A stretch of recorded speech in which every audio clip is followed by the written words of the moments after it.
If the Bible, which has been given to us as a point of reference, which Jesus said is God's truth, then why are there so many different interpretations of this truth, which has resulted in many various different sects, such as Catholicism, baptism? Last night this question came in a bit of a different form, so if there's a little bit of repetition, allow me to make that. Christianity is not the only faith or the religious worldview that has various groups. The Muslims have it, the Buddhists have it, the Hindus have it, the Sikhs have various sects within their own group, and every group has its sects.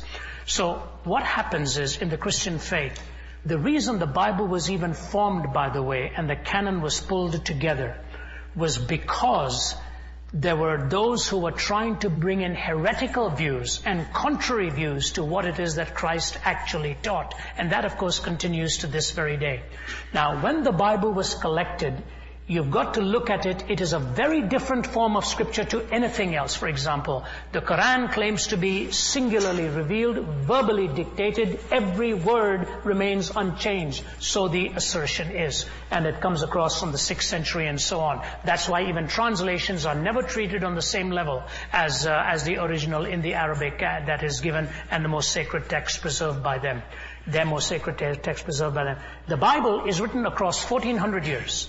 Moses lives around 1450 before Christ, so you take his writings and then you come to the time of the kings and the judges and the prophets, and then you have the break, and John the Baptist comes in to announce the coming of Jesus Christ. When you look across 1500 years of prophecy, the first thing that arrests you is the spectacular way in which there is a single thread from beginning to end. From the book of Genesis to the book of Revelation, the focus is the person of Jesus Christ. The place of his birth is given centuries before. The name is given long before. His ministry is given long before. His death is predicted 700 to 800 years before. The kind of specific prophecy, for example, is given to us in a book of Daniel. Daniel, writing in the late 500s, talks about a massive emperor. It's talking about Nebuchadnezzar, the Babylonian emperor. He says he will suddenly be cut down. Then goes into the Medo-Persian and on and on. He goes all the way to the time of Alexander the Great, who also, he says, as a young man, his life will be snuffed out. Empire divided into four blend into two emerge into one. When you look at history from Alexander the Great to the four Macedonia, to the four generals, to the Ptolemaic, to the Seleucid, to the Roman Empire, you see it as specific prophecy given centuries before. So the first thing you hear is, this is a supernatural book. It is not merely talking about an idea. There is a supernatural element to it. Now, when Jesus' birth is predicted, his death is predicted, and his resurrection is predicted, and the message is compiled in one Holy Bible, as it were, people across centuries will read it, and human tendency being what it is. Somebody once said, when the flood tides are low, every shrimp has its own puddle. And everybody wants to have his own little group, So here comes one denomination, another denomination, another denomination. One person says you've got to go under the water if you're really going to be baptized. Another one says you're going to go right to the top of the head, just a sprinkling. It doesn't matter what else you do. And, you go through all of these various debates. To the true follower of the Bible, it becomes an important issue that they're believing it the way it is presented. My answer to you is this. Unity of belief does not always mean uniformity of expression. I believe there are some who may take one aspect of the Bible and make that more major than, say, I would make it. The most important thing I would say to you is that we need to measure the interpretation by the facts of the text that they are interpreting. That's how you check it out against the referent. Now, the Bible is a unique book, We don't have one statement extant ever written to us by Socrates.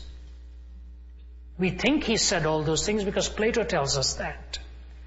The difference between what Homer wrote and the first extant copy is over 1,000 years.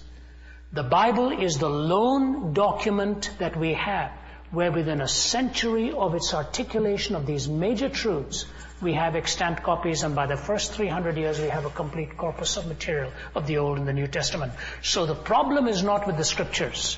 The problem is the way people sometimes interpret it, And you have to check the referent then and make sure that that interpretation is valid. Once you have checked against the referent, you're able to talk to the person about whether it's a legitimate interpretation or an illegitimate interpretation. We should not fault the source because of the way it is used or abused. And the most important doctrines are clearly understood by the believers. In terms of the Protestant and the Roman Catholic division, which is a very great and a very tremendous historic division, and since you mentioned it, I should address that. And by the way, again, I've spoken in both categories of universities and seminaries and so on. What was the difference?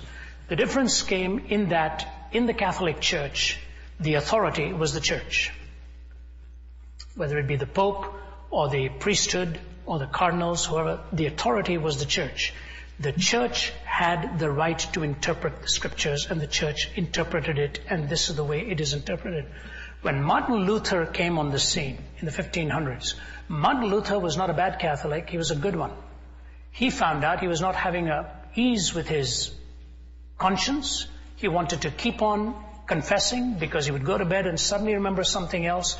And as he was reading the scriptures, he noticed in the book of Romans that the just shall live by faith. The just shall live by faith. What he did was not destroy the priesthood in the Catholic Church. He said, every Christian is a priest before God. I have a right to come before God directly. So in the Protestant Church, the cry was sola scriptura, the scriptures alone.